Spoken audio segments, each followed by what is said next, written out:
And welcome to another episode of SES TV. And today's show will be on crowd safety. At this moment, of course, a lot of recent things happened, like the Travis Scott concert with 10 dead, but also the collapse of the stage in the next stadium in Nijmegen. I think, well, at this moment, crowd safety is more hot topic than ever. That's why we also have invited some expert guests for this episode to discuss crowd safety on SES TV.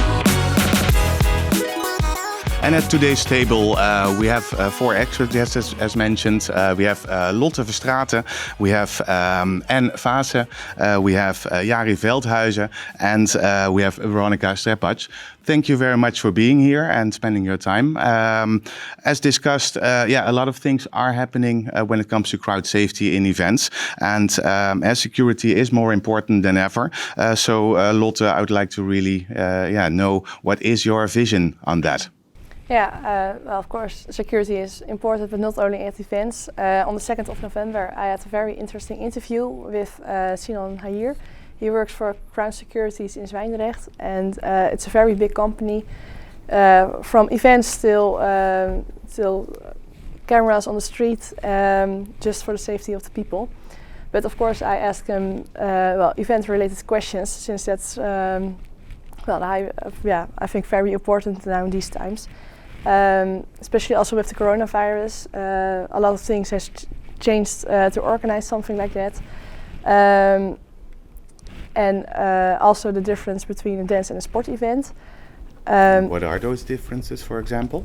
Yeah, it's very funny because sport events, the security has to keep in mind the hooligans that are there, and a lot of drunk people throwing beers and yelling, fireworks, etc. And for example, a dance event, that's more also with drunk people, but then the drugs is more in vision. So for example, on Technofeest are the most relaxed parties, because then the police closes its eyes for the ecstasy. And the hardcore events, it's much wilder for the hardcore drugs also. So the police thinks, that's a grey space in that between those. But for a sports event, there are more securities needed during an event. Like when there's a big event, 150 people needs one security guard. That's the measure that they take. Okay. Yeah, but for a sport event, they're choosing for 2 people, for example, or maybe even when it's a very important and big match, even more. I also asked about what's happening, what are you doing when something happens. It's a big stadium. Not everyone's on the same place, so there needs to be a good communication. That's why they're talking in codes. For example, when there's a weapon in there, or a scene, there's a code red, and when something different happens, like a fire, then code purple is on track. That everyone knows what to do. And that's a general thing. The codes that's a really general security code, so that is same for all events. Yeah, exactly. Yeah. And the main thing is that, of course, the public doesn't know about it, or doesn't get stressed, or starts running, yelling, and etc. It's also for when the people come in the entrance. There's a strictly check for checks of for example now the QR code, but otherwise a ticket scan, or just to check in that they know who is in. Yeah, because I was wondering also about that. Indeed, security is also about preventing people to smuggle things in which are not allowed. Yeah. How do they do that? Well, what Sinan told me is that they can exactly see who's going to be a problem or not. And if they see big trouble coming over, then they get to move without the rest knowing. But sometimes they're also letting those people in, because when the event manager who organized this calls the security to help them, knows everything is safe and it's good, they won't call the security anymore. So that's why they sometimes let those people in, to let them see that we are needed for you, and that's their how they also make more money for security, like the company. I don't understand that fully. Could you explain that maybe a little bit more clear? Yeah, they can. So most of the people, they know or they can see who's going to be in trouble during the event. And how do they see that? Yeah, that's experience, and also based on looks on the outside, or maybe how they behave, or are they already drunk, or something like that.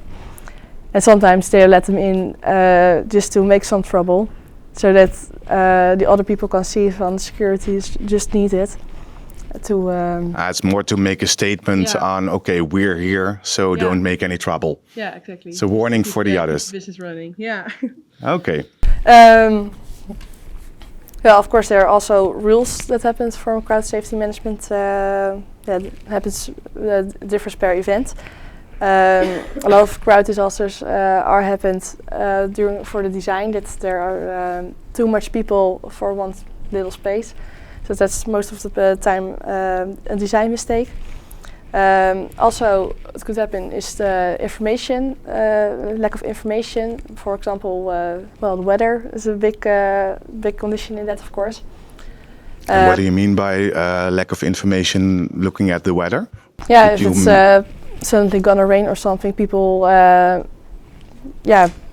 maybe stand up, go home, or start running, or not running, but want to go inside, and that's very you need to get it under control for that.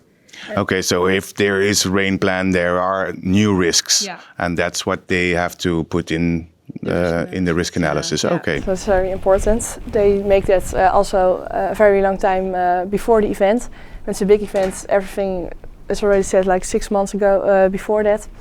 And smaller events, mostly a month. Yeah, and because earlier you also already mentioned numbers, that many visitors means that many crowd officers. What is a big event? What is a small event? If you look, for example, to the Hockey Pro League that was last Wednesday, that's a small event. There are like 4,000 people in there.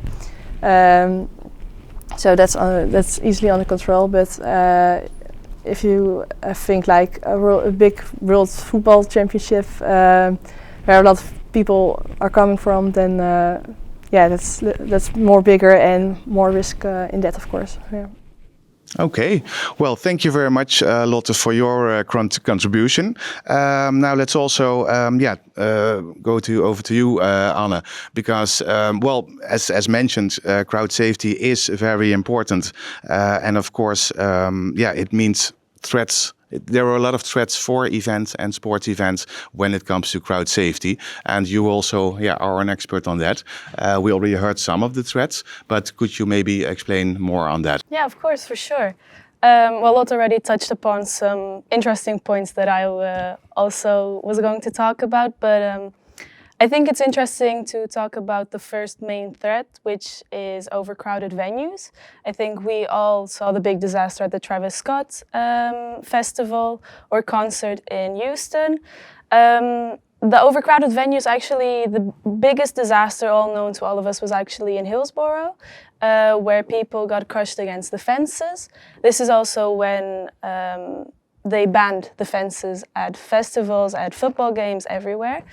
And unfortunately, it happened the same at Travis Scott. It was already what Lotte said about the designing.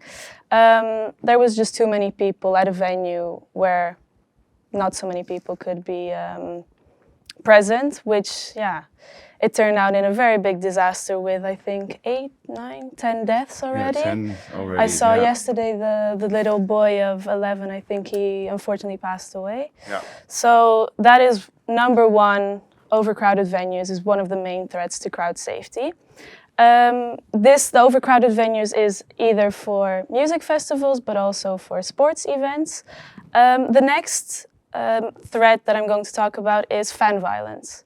And this one, of course, is very towards the sport events. Yeah, and we also seen quite some incidents recently when it comes to fan violence. Well, if you can call them fans. Yes, exactly. You have exactly what you said. I don't know if you can really call them fans, but you have a lot of fan violence between, mostly what we see is between the two teams that are competing against each other. For instance, the Dutch team played against Gibraltar. You didn't have a big fan basis of Gibraltar, so it was quite an easy game. It's also what Lotte already said, it's really your visitor's profile. You know who's coming in, you know, okay, do they have a past in, I don't know, aggression or whatever, then you can already take the measures. For instance, the game against Gibraltar, it was easy done. But if you put Holland against Germany, it can clash. That is one of the big threats, and that is also where it starts with the designing and also the visitor's profile and the risk analysis.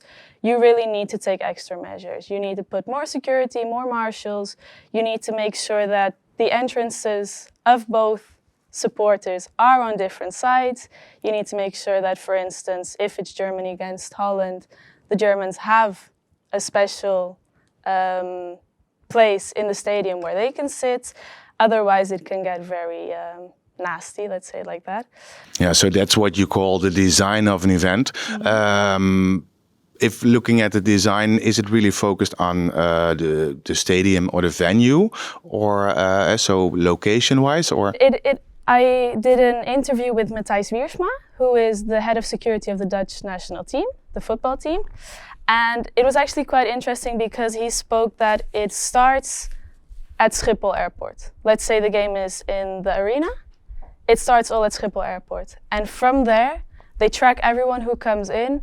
Once again, I'm taking Germany as an example, but say the German fans come in, they track them, they make sure that the whole group of fans go together to, I don't know, see the city center and then together go to the stadium, just to prevent any kind of confusion between the Dutch fans and the German fans.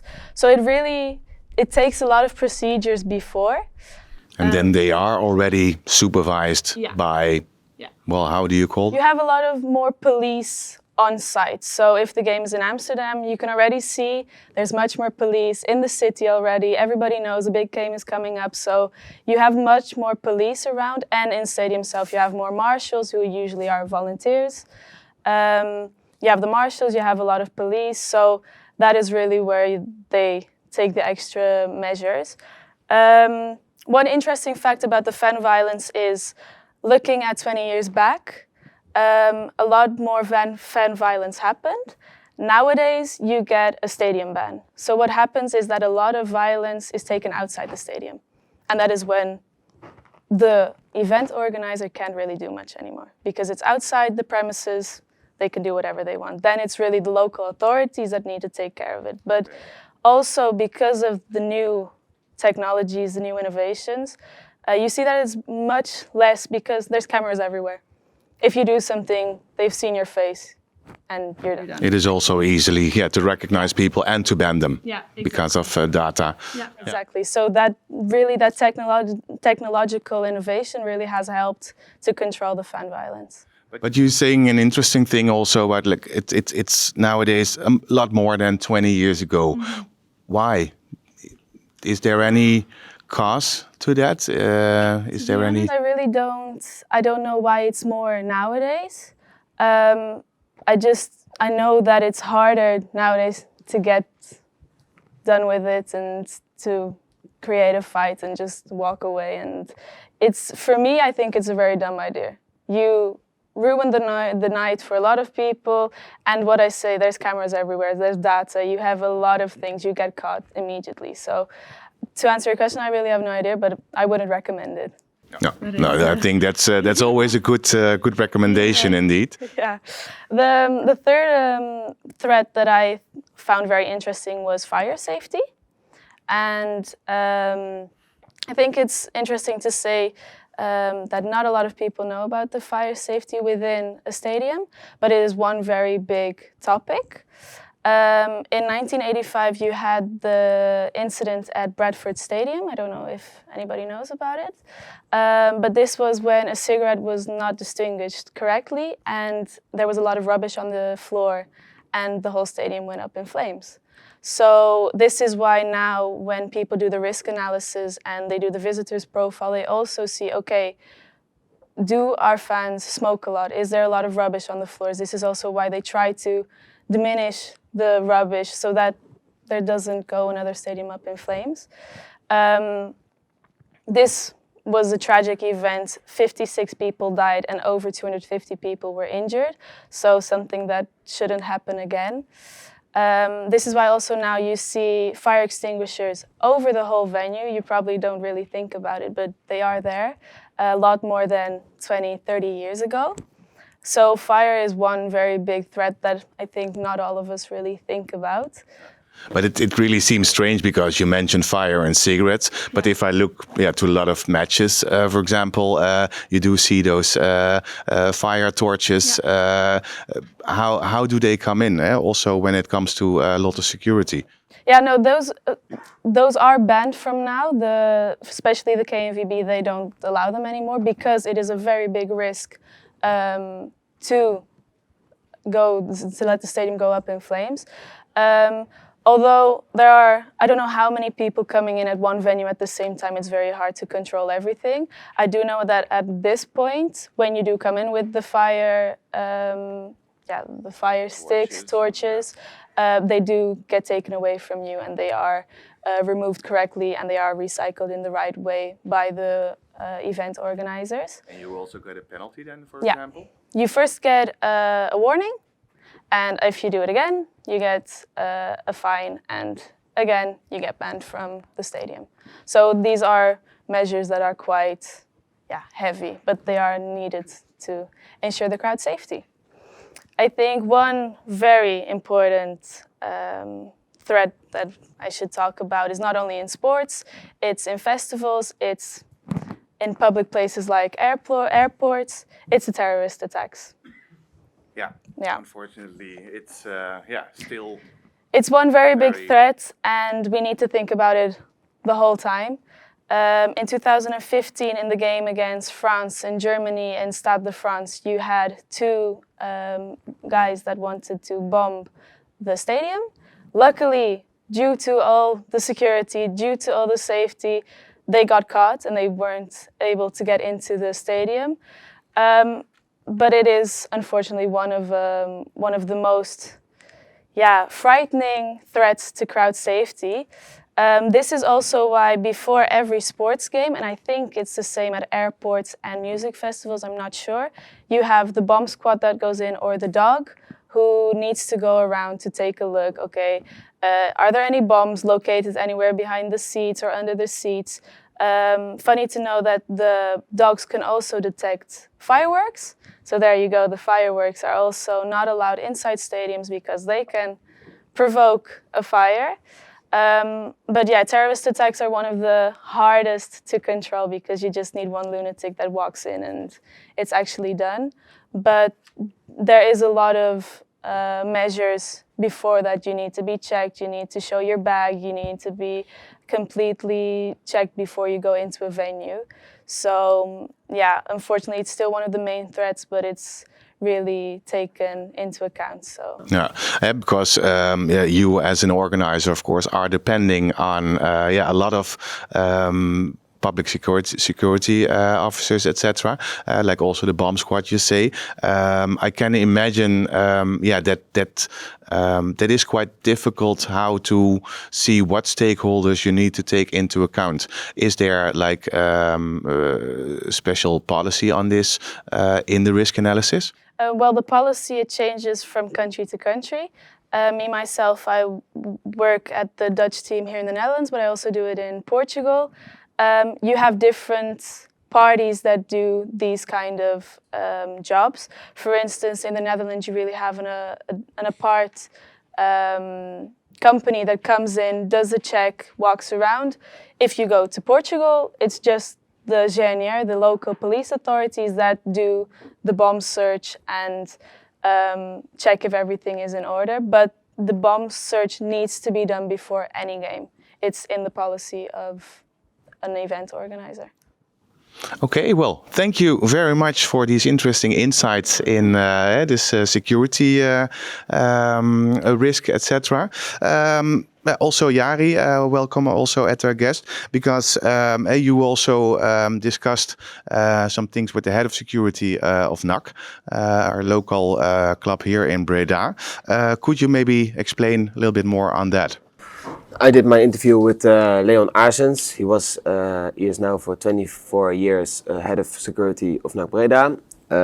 He is former police officer, so I find it a really interesting topic to ask him about the difference. What's the difference between in crowd safety between if you are a police officer or a head of security? I think the most important differences are the types of control. Lotte already mentioned about if you are in a music festival or an art festival, you have different types of people are coming. In the stadium, it's just the control of firework and maybe banned weapons, or things that's not necessary to bring into the stadium. But as well, there's a different type of visitors, because if you go to a festival, you are all the same. You come all for the same thing. And if you are in a football stadium, you have home and away fans, and they're opponents from each other. So the atmosphere is totally different because it's all an event, but it's a different atmosphere. I think for a police officer, it's more difficult to do the crowd safety. It's possible, of course, but it's more difficult because of the police officers are at different events, and it's all sometimes new locations. So you don't know exactly, as an officer, which location of what you have to do when there is an emergency in an event, and then in the stadium of NAC. You have a calamity plan, so you have for every thing what can happen. You have a plan for it. Could you mention examples on that? What could occur? For in the stadium, something happened with firework or of the between the supporters. You can separate them and you can bring them. Instead of inside the stadium, you can bring them behind the stadium. For example, with fire in the stadium, you can, you have always emergency exits. So it's just, you have one way to go, like or two ways maybe. But is there fire? The supporters going that way, and in a different event, is maybe sometimes in difficulty. And you mentioned the police officers and the head of security. What exactly is the difference between the role of a police officer and the security officer in the stadium? A police officer is more responsible if you talk about football matches outside the stadium. NAC is especially only security guards in the stadium because of the bad atmosphere. The police guards give the supporters a bad atmosphere, so that's why they choose for security guards.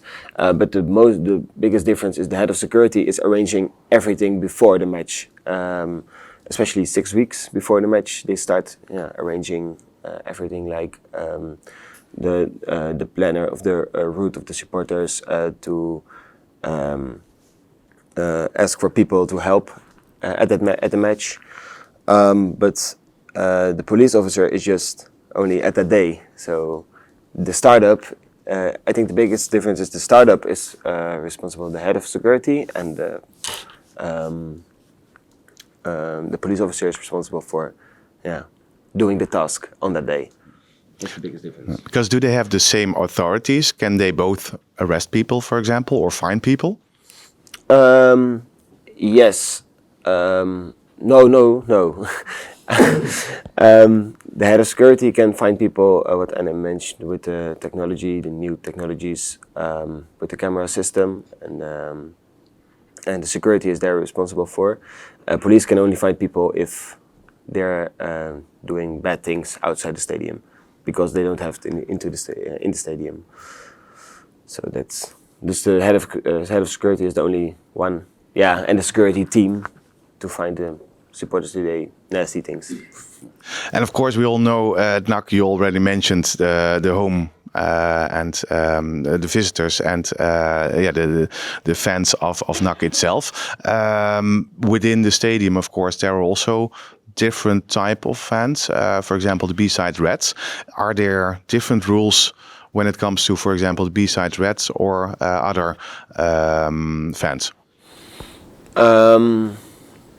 No, yeah, we are all the same in the stadium, but I think the security already knows what you mentioned and Lotte as well, that you see the people before, which people doing more things in the past, and they are not bound yet, so they can enter the stadium. So I think if there is something happened, the cameras will focus the first time on, if there's, for example, firework, again, the camera will focus on that guy first, if he does it again. But it's not that, yeah, he's not, it's not that people are different in the stadium or... Yeah. But you mentioned cameras will focus on. For example, did Leon Aarsens, the head of security, also mention like there's a blacklist or something like that? No, he don't mention about a blacklist. But yeah, what I already mentioned, it's about there are people for sure they are already banned, and they if you get a ban, it's for 10 years. So if you can see it like a blacklist, if you after 10 years. Go back into the stadium, yes. But if you do it once again, you are banned for your life. But it's not just a blacklist from people, they will get a ban or something like that. And just also an interesting question. You are a soccer fan yourself, right? Yeah. How do you experience, well, the crowd safety rules when it comes to a match you're visiting? It's difficult because for me, it never happened any problem. I'm supporting kind fan. Yeah, no, but it's like if there is something happening in the stadium, for example in NEC Nijmegen, then there is something happening in your life in the stadium, so you can talk about that topic. But for me, I'm only go to the match in the stadium and I watch the match and go back after to the exit, and that's it. It's not especially that there is something happened with crowd safety for me. Yeah. So actually, it's not visible for you, which probably is a good thing. Yeah. I hope it will be more times in the future. So no, for me, it's positive. Yeah. Right now. Yeah. Okay, well, thank you very much, Jari. Also, our last guest, of course, Veronica. It's also, you also talk about the impact of on crowd safety, and some of the tragic events already mentioned during this show. What is your vision on that? So hello everyone. So I'm Veronica, and last summer I was volunteer at Euro 2020, and I was mainly focusing on the crowd safety. So I got a bit of insights into crowd safety, and for example, one day we were told that people can bring their bags size of A4, but the other day they were like only A5. So I think there was a bit of miscommunication already related. And what do you mean by A4 and A5? So like the bag size. So for example, I don't know which size is it, but for example, this size we could bring the backpack, but then small bag. So it was really changing, and I think this was also a bit of miscommunication already to the crowd safety. But during my interview with Frank Barnett, who is responsible for the crowd professionals company, and he's the UEFA security officer, he told me that crowd safety is really like essential when it comes to sports events, but not only sports events, because he had a chance to work on the case of Tomorrowland. So he was mainly focusing on the design of the whole festival, but also on the number of people, because if one information is lacking, then probably it won't be a successful event because something can occur. And also we were talking about the issues with funding entrance related to the stadium venue. And we brought the example of PSV Eindhoven stadium because I was also a volunteer for the KNVB in Eindhoven. And what I saw, it was literally the issue with the away fans who came especially to the Netherlands to see the country team playing, and they didn't know where to go, etc. And I think this is really also an issue that there's no good signing around the stadium, because if something would occur, they didn't know where to go, etc. And like, okay, we are here, the people from the safety are also here. But if there's a panic attack, everyone is just having different emotions, and they don't know where to go. Yeah, so what you're saying actually is crowd safety is actually a matter of crowd management. Exactly. And well, there are a lot of things to manage. Yeah. For example, the signing in a stadium. But even like what I gave the example of the size of the bag, it's also really important. And one day they were telling like the other information. So for me, even for the volunteer who is already starting the journey with crowd safety, it was really not a bit of professional, I guess. But regarding the sports disasters, which also were mentioned by my peers, I would like to focus on the England in 1989, the game against Liverpool against Nottingham Forest. It was like the example of human fatal crash, because one of the turnstiles was overcrowded, and some of the people from the security thought, okay, we're going to open the entrance door so the people can leave. No, because from other side the people also decided to use the doors, which were open, and it became more even overcrowded, and it led to the fatal human crash. And the other example is the crowd panic attack during the game against Liverpool and Real Madrid.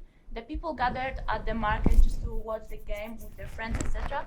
But someone decided, to just start the robbery attack. So they turned on the fire alarm sounds, and people thought that there's a fire actually. So they had like panic attack, but someone just also decided to use the pepper spray to like take their attention, etc. So it turned out to also have like 1,000 people who were injured, 3 people died. So this is another example how crowd management is really, and crowd safety is really important, even when we have like event outside the stadium, but it's still event. And the last example which I would like to bring in is like what you also mentioned, Danny, the Nijmegen Stadium. Yeah. Of course, the Arnhem fans were pretty lucky because they were standing on the small stand section, and it collapsed. But underneath there was the container, so it saved their lives. They were lucky. They were pretty lucky. But I think why it happened, I think because the venue wasn't checked. Because we had like Corona pandemic, the stadiums were closed. But I think like every stadium, every venue needs to be checked recently, and it should be a routine, because we are opening, the Ziggo Dome, and we have like, let's say 15,000 people in the Ziggo Dome, and something will happen, then the organizers are mainly, then they need to face the rules and etc. So it's not nice. But how then do you think it can be checked? Because this is probably also because of bad renovation, or maybe bad. Maybe what we saw also during the pandemic, especially in the Netherlands, they decided to do bubble events to check if we can have the events back, if we are going to be tested, etc. So maybe they can also boost the revenue system of the events industry by bringing back the bubble events. But also the bubble events aren't going to be really focused on the boosting the event sector, but also just to check how the venue is cooperating. But maybe they should really do that in more safety, plan or something like this. Because are there, for example, also rules for maintenance when it comes to stadiums and capacity? Definitely. For example, we have like Allianz Arena, we have 75,000 seats, but usually not the whole stadium is full of the, like, for example, home Bayern München fans. Like we have like divided a number of seats per like home fans, away fans, but also some of the seats are related to the like hospitality guests, but they are always like want to leave some of the seats empty to not have the full stadium packed of people, because this can also lead to maybe disaster, who knows. what NEC Nijmegen is doing wrong, because Leon Aasen told me they changed the concrete, what is falling down, just a couple of weeks ago. They changed it from a stand where people can sit to a stand where people can stand now. So change the sitting into a stand. That's why 35 people were standing there and it collapsed at one point. It was just too heavy because the weight was different. Because people are dancing, singing, jumping. Yeah. And I think this photo is really like crazy. You can see that some of them are like this, some of them are still happy. And it's like it was a strange sight. They weren't really aware of the disaster they escaped from. We can still cheer, I guess, on the football game. But going back to the topic, there's also a new implemented technology which relates to the crowd safety. And what you mentioned is blacklist. And there's like security software which contains face recognition, which is blacklist, obviously. And it also helps to reduce the vandalism outside the stadium. And also we have crowd simulations. So basically before every game, what Frank also told me, UEFA or different organization, they are just, okay, we have this amount of number of people who are going to our game. We're gonna make a real crowd simulation to see like if in 7 minutes all of the stadium can be empty if something will occur. And they can see which entrance, exit they will use, etc. And also we have cameras around the stadium. Every corner has a camera, so there's also video surveillance, the new software. So it really helps the security which is already at the stadium to recognize if there is some real small incident. Then the security from like the room can call the guards who can go to this section at the stadium and take care of the action. And to end my speech, I would like to also mention that there is collaboration of UEFA with police officers. So this also really helps because also what my peers mentioned, at the stadium we have safety guards, but outside there are police forces. And I think they really need to collaborate because if one of them are doing different things, then it's not a good crowd safety plan, I guess. So they really need to be collaborative. And what also Frank mentioned, it was that every event needs a good crowd safety plan. It doesn't matter if you have a small scale or big scale event. It always needs a good management plan. Absolutely. And maybe also as a final question, because when you mentioned technology, it really made me think, for example, the escape plan or at least simulation. How exactly does that work? Which software? I don't remember the name of the software, but we have like the venue. So the venue goes to the printer or something, then the printer is like plugged to the laptop or something like this, and then all the data is created within like a few days. Of course, if we are working on the case of Champions League or something, there's much bigger event than Nagbreda, for example. They are gathering all the data, and there's like the European no-man crowd safety plan. That's I think it's 7 minutes when like the whole venue needs to be empty. And like then they are focusing, okay, the people are going to use this entrance, but of course if we have away fans, they don't know where to go. So if we have, for example, only one road which leads to the stadium, then it's going to be overcrowded if we are having people who wants to leave the stadium. Yeah. So yeah. Okay, well, thank you very much, Veronica. And of course, we've discussed quite some topics, but I can imagine also, for the audience, that there might be some questions left for our audience. So maybe any questions from the audience? Yeah, I have a question regarding the situation in football stadiums between, mainly between the two different sections of fans. And especially for here in the Netherlands, because when we went to the stadium at NAC Breda, we were told that we don't really, as you said, have special police forces for games, which in Germany is quite different. And in Germany that causes a lot of trouble between police and fans. So maybe you can say something about the impact that like the more cooperative way here in the Netherlands has on fans. I think your question is about the why there is no police, or Yeah, it's mainly why, and if there even is like a positive impact on the fact that there is no special force involved.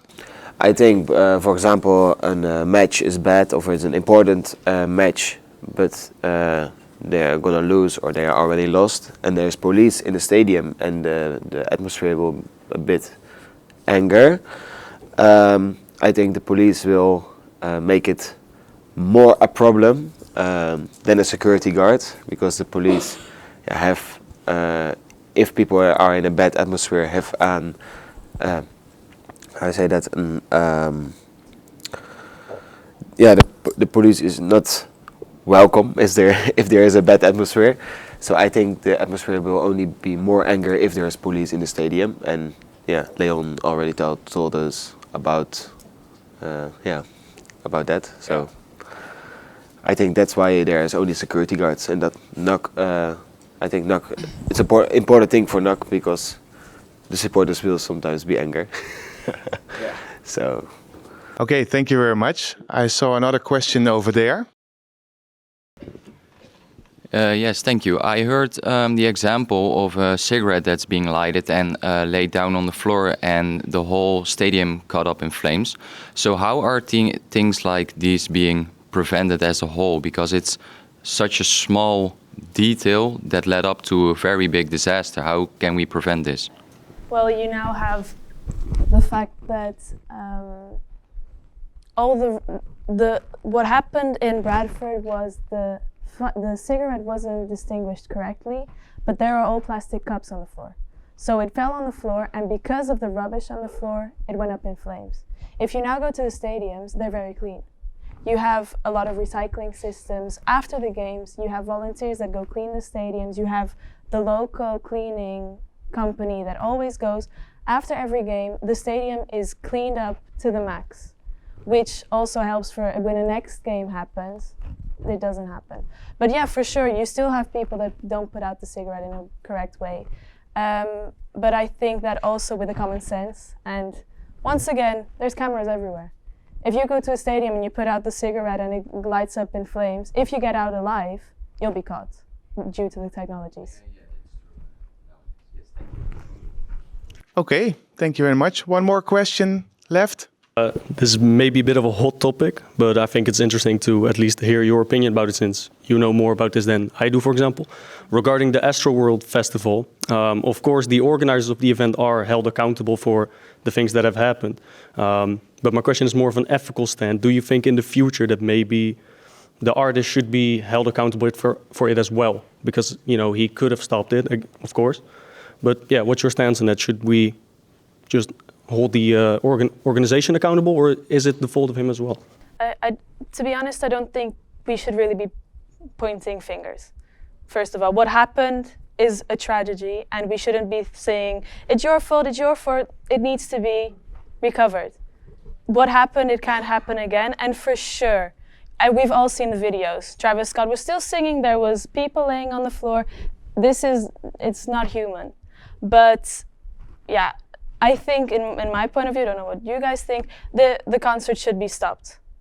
If it was the artist, if it were the event organizer, if it was the security, the concert should have been stopped. It wasn't.